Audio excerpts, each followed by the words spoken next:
The evaluation should be made in a 360 degree.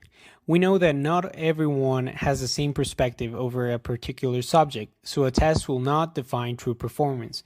We believe that the hierarchy should be evaluated both ways, because not everything is the employee's fault if you have an unsuccessful manager.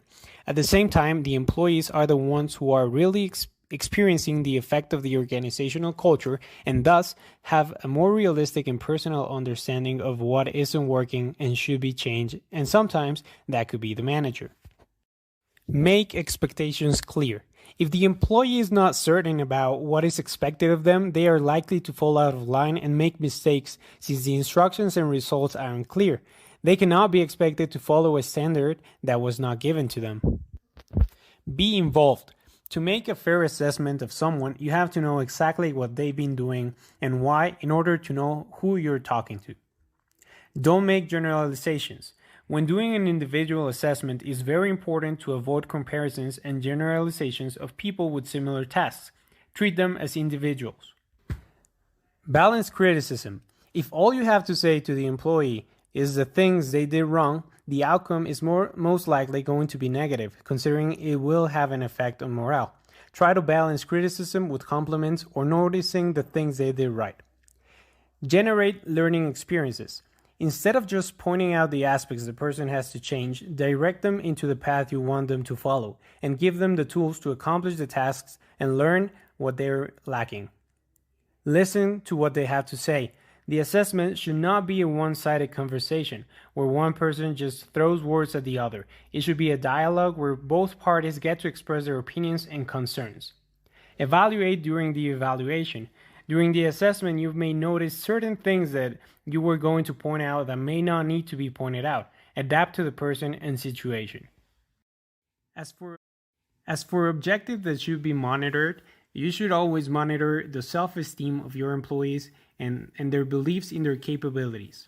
Also, whether or not they demonstrate and apply the knowledge and skills given by the company to perform their role effectively. Whether or not they understand and work within the company's regulation and culture, following laws, policies, regulations, and procedures. Whether or not they continuously work to improve. How they communicate with others, sharing and building knowledge with their coworkers. How they collaborate with others across the organization, offering assistance and actively being helpful where they need it. And if they utilize the knowledge in an effective way that completes the task as requested. Feedback must be planned and scheduled in order to have our employees prepared and relaxed for their appointments. The feedback has to be carried out in a personal and presential way because the physical contact will add to the feeling of connection and closeness. The projects, goals, and improvements that have to generate the employees are to be given on their feedback. They must be specific and clear so that the employees don't have any doubts about their work performance. Like all the important corporations, the feedback has to be frequent and important for them because they will get used to the system.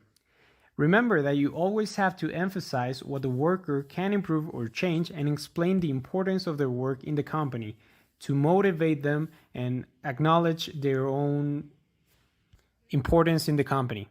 Balance your feedback by providing compliments and remarking what they did right instead of just focusing on the negative. And always remember to ask what you can do for them to improve. The software should measure the amount of time a person spends on different applications of the computer, as well as a realistic measurement of how long the computer was really used. Ideally, the system should compare the quality of the work a person has done in different tasks in order to give a statistical improvement or deterioration in an employee's performance. Analyze the communication skills and general attitude towards certain projects or their coworkers. Measure their statistical satisfaction levels by asking the employees to answer a daily mood survey and a weekly opinion about change and stability on the way the things happen in the company. These tools are very useful when encountering an employee who is expecting a negative review. They will help diffuse the situation as well as work in constructing bridges for further communication and improvement. They would also prove essential when working with employees who are expecting a positive review, in order for them to to understand what they need to keep doing as well as what needs to be rewarded.